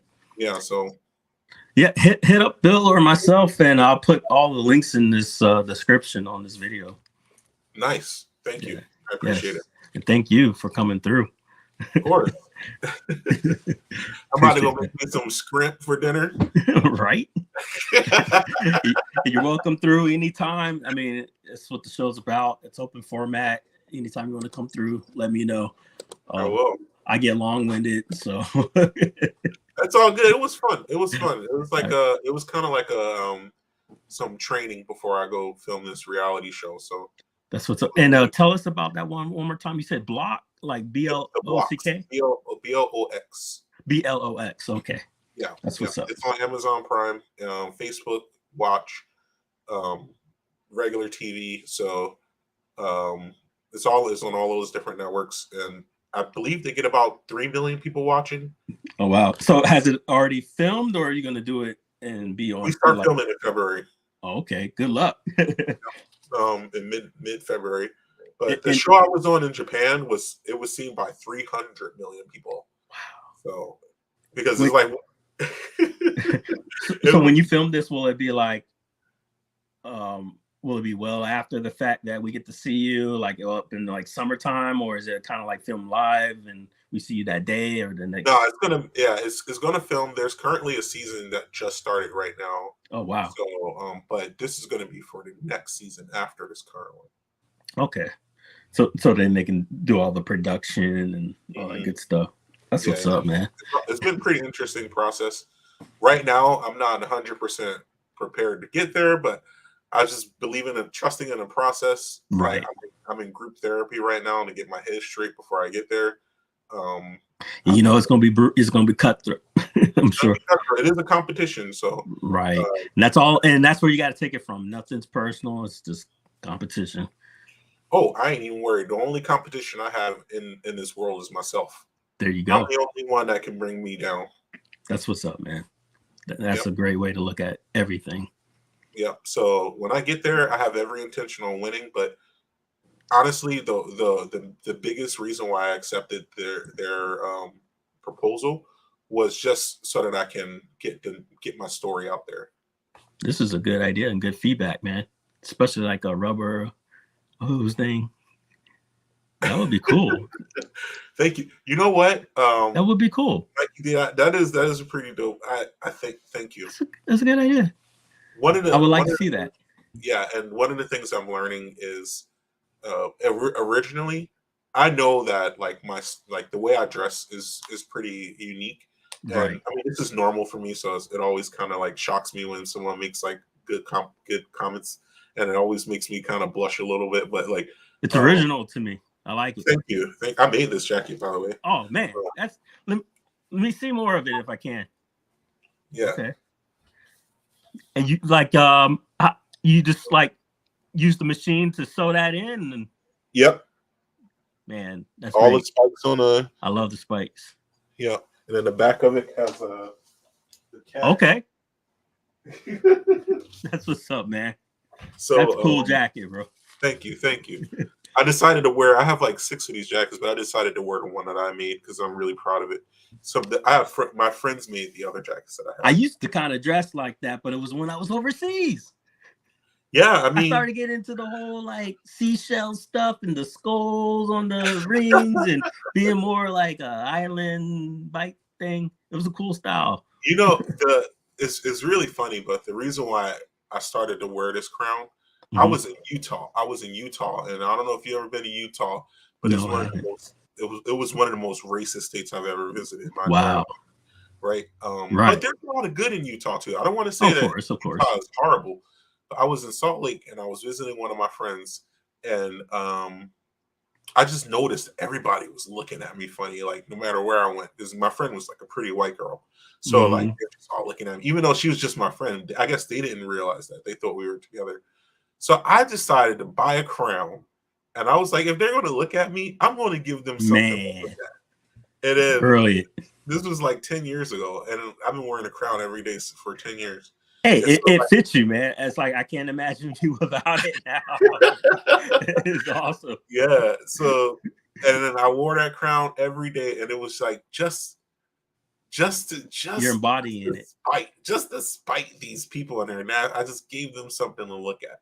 Like, right. And even until this day, it's my comfort zone. It's like I feel comfortable wearing this. If someone's gonna look at me and they're gonna say something negative or they think something negative, I want to give them something to look at. I want to give them a story to tell their friends when they get home. But the majority of the people, they love it. They're like, "Where'd you get that crown? You know, it's handmade and all that other stuff." And like when it's handmade. It's handmade, yeah. Like, yeah, I have a crown maker. He lives in California. This is awesome. Yeah, it's a handmade crown. Oh, he takes special orders. He takes special orders from me. I got about 6 of these crowns, but like he, bro, yeah, see now you gotta link me. Yeah, if anybody want to show him love, like he's such a dope individual, and I'm just like, can I get a gold crown with a black leather belt on it? And then he fixed it up. I got a purple and pink one, I got a blue one, and I got a black crown. See, now I want a purple, black, gold one. Yeah, he can green, do that with some green in it. He'll hook it up for you. Yes, he'll hook it up. Yes, but yeah, I'm serious too, man. Yeah, that's awesome. I'll hook you up with the link. But yeah, when I was in Japan, people just Ishoni Shashin Daijobu, can we take a picture together? Right. And I'm just like, sure, yeah, let's take a picture. So many people, and I'm just like happy that this style can make people happy, can put a smile on other people's faces without me even saying a word to them. I'm just walking in Costco and people are like smiling. Yeah, so, it's whatever from the state side of what you casually see folks wear, and then that stigma, and then you just completely turn it on its face because you're being you're wearing your representation, and it's showing, you know, the colors, you know, the art, the hearts, the love. Everything's popping, even and then you still got the representation with the hip hop, the stylizations going on here. You got the throwback of the turtles.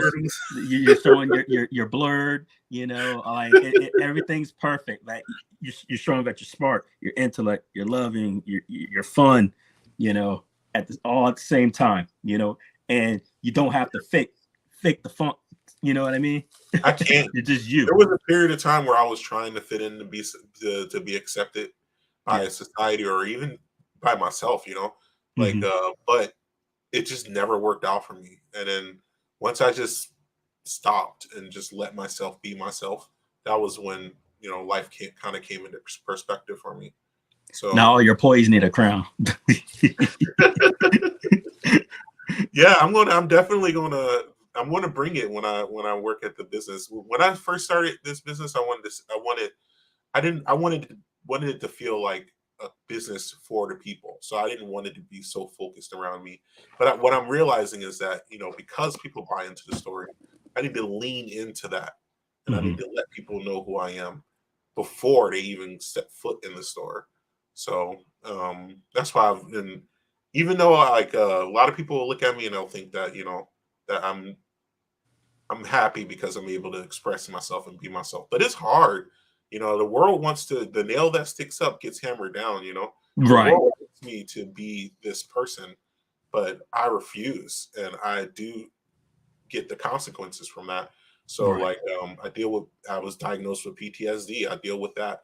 There's so many challenges that I face, but the challenges is the fuel that pushes me forward. So that's just how I decided to look at it. You know, that's amazing. Yeah, and I'm glad you're getting the help you need on that, and taking it and speaking on it, because that's one of the biggest taboos is not being able to speak on it. You know, and talk about it. You know, I hear you, I see you, I acknowledge it. You know, I think a lot of us. It's 2024, you know, it's got to be a time for change, and that time is now. Exactly. I couldn't said it better. Like I said, I don't know how long you wanted to stick through, but I wanted to segue real quick and show from my friend of mine. I was talking about how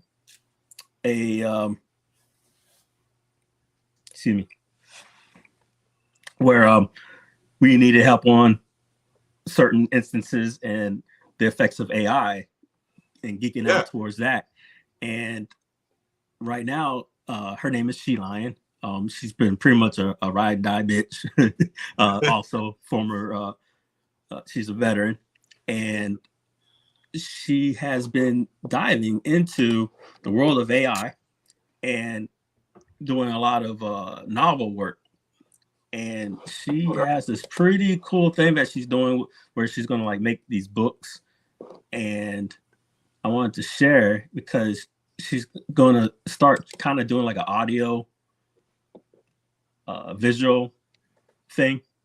Oh, yeah, and this is her original thing right now. So this is like her second trailer. I thought she did a pretty good job on it. So I'm going to play it real quick and show it off that she's got. So this is called Quantum Soul, The Journey to Skylar.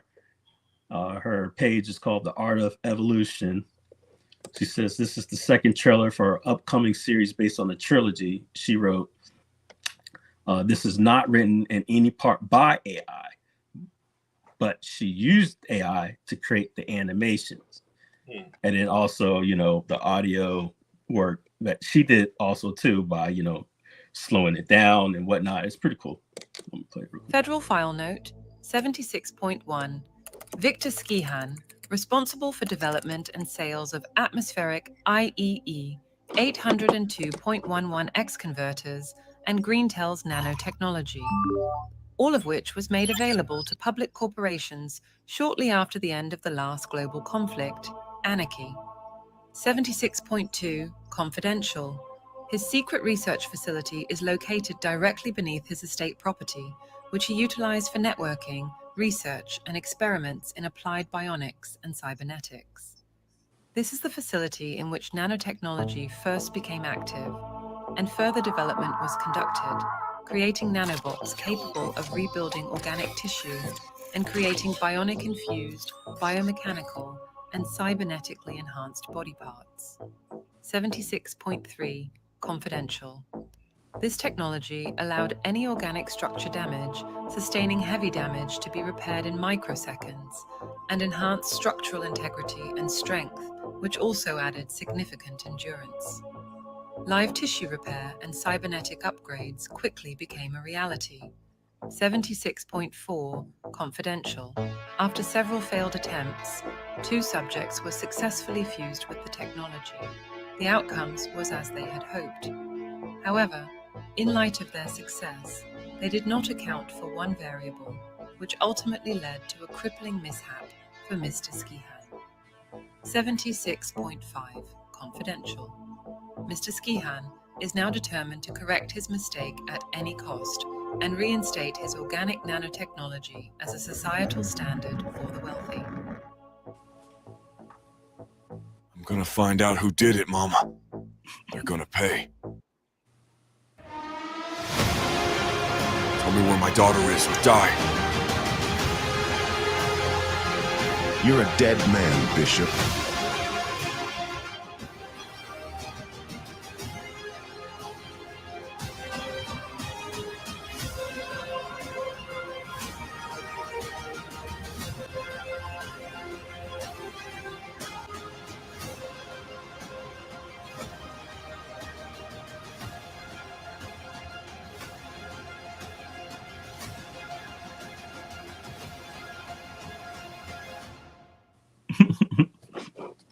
That's pretty dope.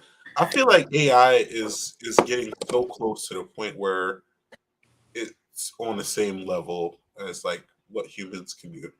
But I'm of the ilk now. I'm an artist. I draw. I write. I sing. I paint. I make flower arrangements. Anything that's creative, that's considered creative, I have done it, or I spent a period of my life doing it. Even making costumes, and the way I choose to view AI is it's a tool. You know, like when the hammer was invented, you know, Yes. do you think that people looked at the hammer and was like, this is going to replace humans? Right. You know, the fist, you know, this hammer is replacing the fist to beat nails down.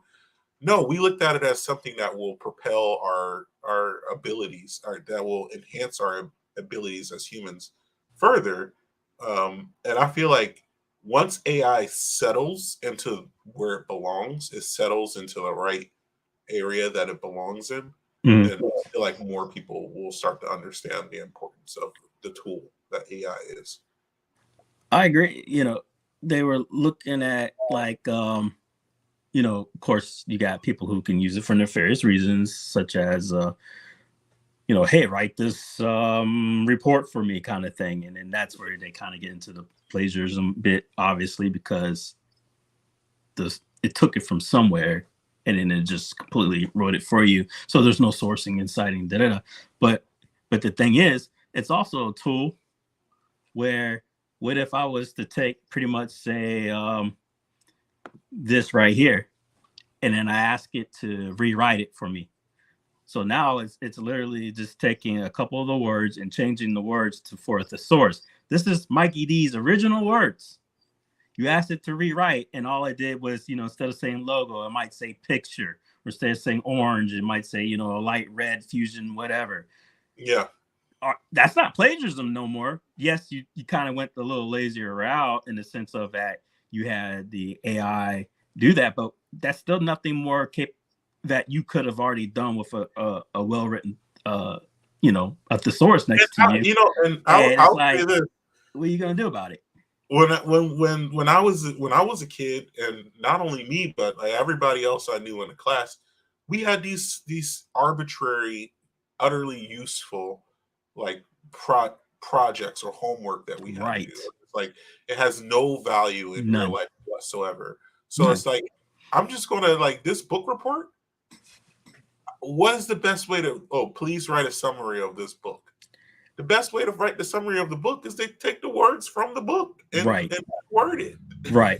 Like, what can I say that will describe this book better than the book itself? You know what killed me during half of those college times is when they're like, tell me what you're gonna do when you grow up, kind of stuff, and it's like, I'm here because I'm retired. Like, not a damn thing. Like, are we really doing this? Like, I gotta make this shit up. Like, like, this is weird. A lot of my friends are in management in the corporate world. My friends who are still in the corporate, and when they write emails to their teams, they use AI to write the emails to their teams. So it only makes sense because I did one where I said, rewrite this for professional, So then they made it all formatted. And I was like, just to make a point, I was like, okay, well, rewrite this and Ebonics. And it's like, yo, what's up, fam? And yeah. And it was the same thing, but it was, the tailored to your audience, Exactly. And I just think it's so clever that I do think there needs to be an emphasis where free thinking should come first, and you should try not to make it 99% of just, let me just copy and paste this, that you should learn the art of doing it from scratch first, just so we don't lose our way. Because become like the people from WALL-E just floating around. Right. Like robotic Walmart chairs, Right. Because when quantum chips come out, it's game over. When that starts to come commercial, AI is gonna be severely damaging. I just fear that with the way it's being used, that this doesn't just start a war kind of thing. And I don't mean because they're gonna launch the nuke, some stupid crap. I'm talking about where it takes the president's voice, and then somebody put that crap on Twitter, and then some jerk sees it on social media and actually responds to it because they're like, yo, it's real, and it's not. Just those type of moments are kind of scary, if because they could happen. I mean, well, then there's also AI that can detect AI. So like, we just gotta hope that there's like the proper like safeguards are in measure. But that goes for anything. But not to take away from what you said, but there was one case where a professor used an AI tool and gave the person a 0. The person was able to prove that was bullcrap because they did Google Docs. So they had the beginning to the end of all the documentation and corrections that they made, and that it was never even close to touching the AI side. So the AI detected that it was AI, and it was actually not even close to it too. It's definitely not going to be perfect. Right. But that was the scary thing, is that they're relying on that tool solely at times. And because I remember I did one and it said I had like plagiarism up to like 70% or some BS, and it's like, there's no way, because it's completely there's nothing to copy, there was no page, AI didn't even exist, Yeah, and but I agree with you. There shouldn't be one system that we put 100% of our faith in, because right. It goes back to what my uncle said. He had all his eggs in one basket. And what happened when that basket gets knocked off the table? Exactly. So definitely there should be human eyes there, because a lot of people talk like AI. I have plenty of friends who the way they naturally talk is very similar to AI. So it's just like, I don't know if that's a reflection of AI or a reflection of those people, but this technology is in its infancy stage, and the most dangerous point of any species is in their infancy stage. Like an infant snake will just dump all its venom into you when it bites you. Even like infant babies, they're so fragile and require so much attention. That's like the most crucial stage of a organism. I guess AI could be considered an organism. Well, that's going to be the scary state, is when, if somehow like some Star Trek level crap, where is this thing sentient now? And if it's sentient, will humans acknowledge it? It's right. That kind of crap. So you're getting it. I think eventually we're getting into testy waters. 15 years ago, if you were telling me about Skynet, I thought it would be the dumbest thing you could bring up to me, because you have to be dumb enough to put the AI and make it control the actual the weaponry and this and that. But they're getting there and they're doing it, and there seems to be no checks and balances as far as everybody falling in line. Right now, if you do something on like the more popular AI apps, there's these protocols where they're like, no, we're not going to let you look this up or do this type of thing. They'll blacklist it. But then there's also the dark web of AI, where there is no restrictions, and you could go pay on your own server kind of stuff, and you could just go bananas. And I think if nations don't do regulations, it's going to go haywire.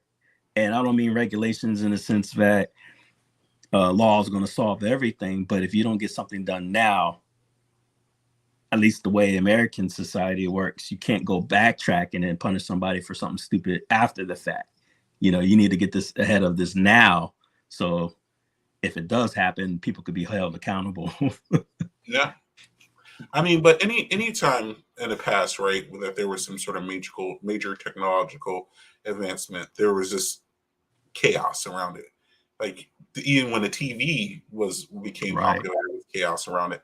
The microwave, they thought that microwaves cause cancer. I mean, is any sort of technological advancement, there's always been controversy behind it, and then there's end of the worlders out there like the internet is going to be eventually what ends the world. I mean, your cell phone, 5G radio waves. So there's Y2K, all of that stuff. Oh man, that was the apocalypse then. It was the apocalypse. Yeah, I mean, so it's easy to kind of like look at it and believe like AI is going to be the end all be all of humanity. But like one of the things that I respect about humans is that we persevere. Like we've been through so much crazy ridiculous things, and other species have gone extinct, sometimes because of humans, but there are more species gone extinct, on their own, aside from what humans can do. And we still find a way to come out and survive. So if AI wants to start a war, of course, I'll probably be hiding somewhere, just keep me and my circle safe. But we got all these, crazy people we got enough people that will fight AI. Yeah, I agree. I don't think my fear is that the robots are going to dominate humans. It's the fear that AI will mentally dominate humans to the point where humans will destroy each other because of an act of AI, even if the humans behind the act. That's my fear, which was, the notorious act of using someone else's voice or imagery or pictures. Look what it's doing right now in the war. They would have to go like, hey, look, that little baby you see on the rubble has like 7 fingers. AI created that picture. So it's not that the fact that the war isn't happening and there's bad imagery out there of the real war, but it doesn't help when there's also false information that is being used now realistically with photorealism to propaganda. Mm-hmm. So yeah, totally, it's insane. Right now I'm choosing. I'm doing my best to look at it as just like positive tool, a positive, maybe not completely harmless, but a positive tool. But absolutely. I reserve my right to